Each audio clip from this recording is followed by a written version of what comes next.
Elles sont femmes, jeunes, épouses et mères. Comment ont-elles fait? Nkento, un magazine dédié à la femme, en vue de partager des expériences inspirantes, éveiller la conscience, encourager et promouvoir le genre féminin dans plusieurs domaines.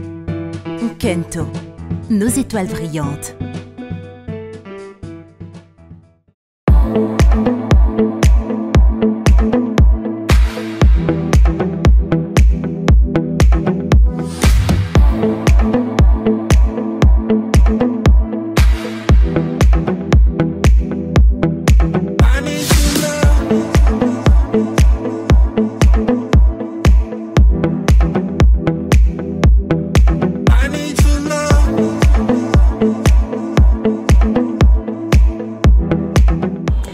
Je suis Aris Diganga Olondo, épouse et mère de 3 enfants. Je travaille au sein de TBG en tant que directrice des ressources humaines, près de 4 ans maintenant.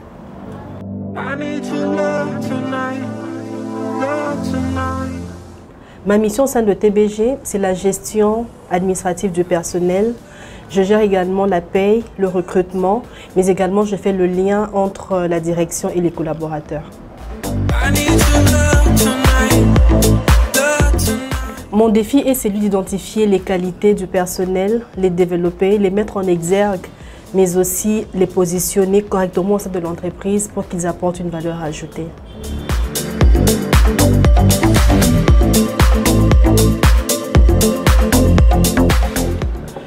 Comme je disais, je fais le pont entre la direction et les collaborateurs. L'une des plus grandes difficultés, c'est d'être mise au courant en retard de la décision de la direction, mais aussi essayer de partager les contraintes liées aux deux parties, c'est-à-dire la partie de la direction et la partie des collaborateurs. Il faut à chaque fois que j'essaie de trouver le juste milieu pour le profit de tout le monde.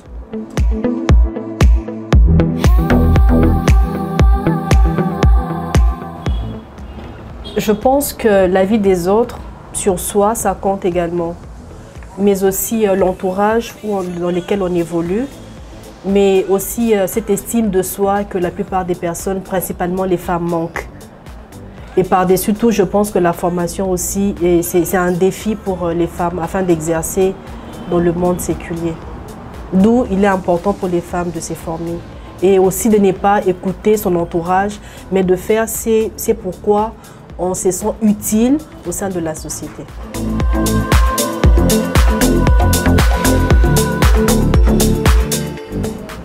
À cette jeune femme, je dirais, le monde professionnel n'est pas du tout un mythe.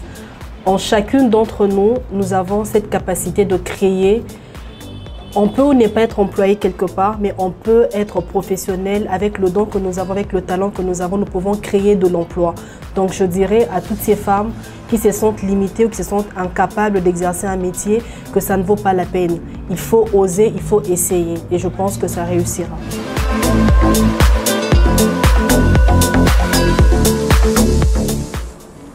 Alors je vous dirais, pour concilier les deux, je fais juste une bonne gestion du temps. J'essaie de maximiser le temps que je passe au bureau et le temps que je passe en famille. J'essaie de créer des moments de qualité au sein de l'entreprise où j'évolue, mais également en famille.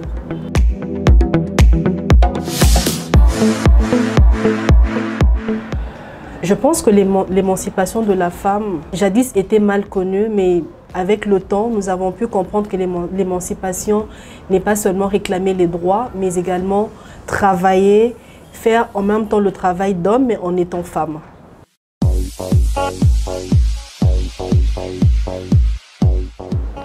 Vous savez, mon mari, c'est quelqu'un qui est très ouvert et c'est une personne qui m'a toujours encouragée dans toutes mes décisions.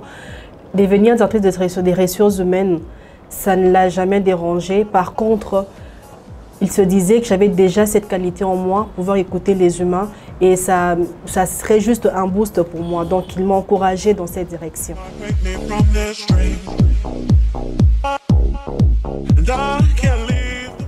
Oui, moi, mon secret, c'est Proverbe 31:30, qui dit simplement « La beauté est vaine, la grâce est trompeuse, mais la femme qui craint l'Éternel, c'est celle qui sera louée. » En mon sens, le secret de toute réussite reste la crainte de Dieu. En dépit de la connaissance ou des compétences que nous pouvons avoir, la crainte de l'Éternel dépasse tout.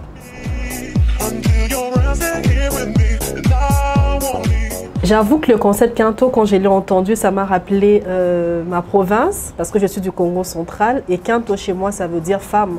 Alors je pense que Kinto a juste sa place dans le sens où le concept est là pour booster encore ces femmes et motiver les femmes à pouvoir travailler. Kinto, nos étoiles brillantes.